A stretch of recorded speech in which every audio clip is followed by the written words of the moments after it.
सूरा फातिहा के नाम। इस सूरत का नाम सूरत फातिहा है। फातिहा कहते हैं शुरू करने वाली को। चूंकि कुरान करीम में सबसे पहले यही सूरत लिखी गई है, इसलिए उसे सूरा फातिहा कहते हैं, और इसलिए भी कि नमाजों में किरत भी इसी से शुरू होती है। इसका नाम मुआअल-तब्र भी है। जमहूर यही कहते हैं।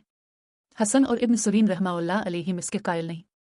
वो कहते हैं कि लौ महफूज का नाम मुआअल-तब्र है।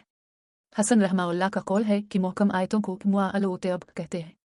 तिर्मिज़ी की एक सही हदीस में है कि रसूल अल्लाह सल्लल्लाहु अलैहि वसल्लम ने फरमाया, अलहमदुलिल्लाह ने पूरी सूरत तक यही सूरत उम्मुल कुरान है और उम्मुल किताब है और सब मसानीद है और कुरान अजीम है। सही बुखारी 4804। इस सूरत का नाम सूरत अल-हम्द और सूरत अल-अस्लू भी है। नबी सल्लल्लाहु अलैहि वसल्लम फरमाते हैं कि अल्लाह ताला ने फरमाया है, मैंने सलात इन सूरा फातिहा को पढ़ने और अपने बंदे के दरमियान निस्फ निस्फ तकसीम कर दिया।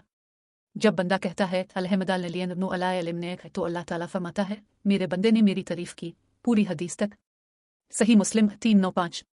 इस हदीस से मालूम हुआ कि सूरा फातिहा का नाम सलात भी है, इसलिए कि इस सूरत का नमाज में पढ़ना शर्त है। इस सूरत का नाम सूरत अल-शिफा भी है।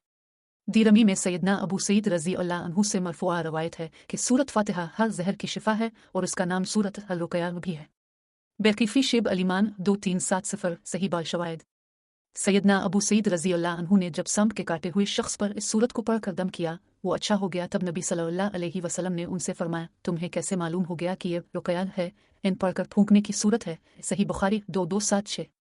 सैयदना इब्न अब्बास रज़ी अल्लाह अन्हुमा उसे असासल कुरान कहते थे, यानी कुरान के जड़ा बुनियाद। इस सूरत की बुनियाद आयत मसम अललियन अल-रोहमिन। सुफियान बिन एनिया फरमाते हैं, इसका नाम वकार है। बन कसीर कहते हैं इसका नाम उकाफियाउ भी है, इसलिए कि ये अपने अलावा सबकी किफ़ायत करती है और दूसरी सूरत इस सूरत की किफ़ायत नहीं करती। बाज़ मुरसिल हदीसों में भी ये मज़मून आया है कि उम्मुल कुरान बदल है, इसके गैर का मगर उसका गैर इसका बदल नहीं। दारकतनी 322/1। इसे सूरत अल-अस्लू और सूरत गिलकिन्स भी कहा गया है। इस मुशर की तफसीर का शाफ देखिए। इब्न अब्बास रज़ी अल्लाह अन्हुमा, क़तादा, अबू लालिया रहमाउल्लाह अलैहिम फरमाते हैं कि ये सूरत मक्की है। सैयदना अबू हुरैरा रज़ी अल्लाह अन्हु, मुजाहिद, अता बिन यसार और ज़हरी रहमाउल्लाह अलैहिम फरमाते हैं, यह सूरत मदनी है। और यह भी एक कौल है कि सूरत 2 मरतबा नाजिल हुई, एक मरतबा मक्का में और दोबारा मदीना में, लेकिन पहला कौल ही ज़्यादा ठीक है, इसलिए कि दूसरी आयत में है में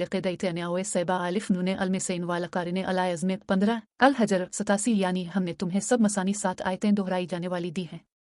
वालिल अब्वाल समरकंदी का एक कौल कुर्तबी ने भी नकल किया है कि इस सूरत का निस्फ तो मक्का शरीफ में नाजिल हुआ और आखिरी निस्फ हिस्सा मदीना शरीफ में नाजिल हुआ, लेकिन यह कौल बिल्कुल गरीब है।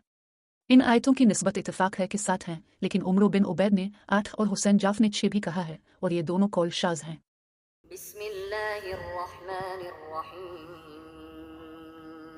अल्हम्दुलिल्लाहि रब्बिल आलमीन अर्रहमानिर रहीम मालिकि यौमिद्दीन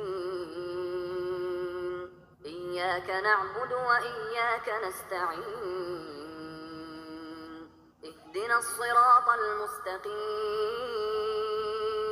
सिरातल लज़ीना अनअमता अलैहिम गैरिल मग़दूबि अलैहिम वलद्दाल्लीन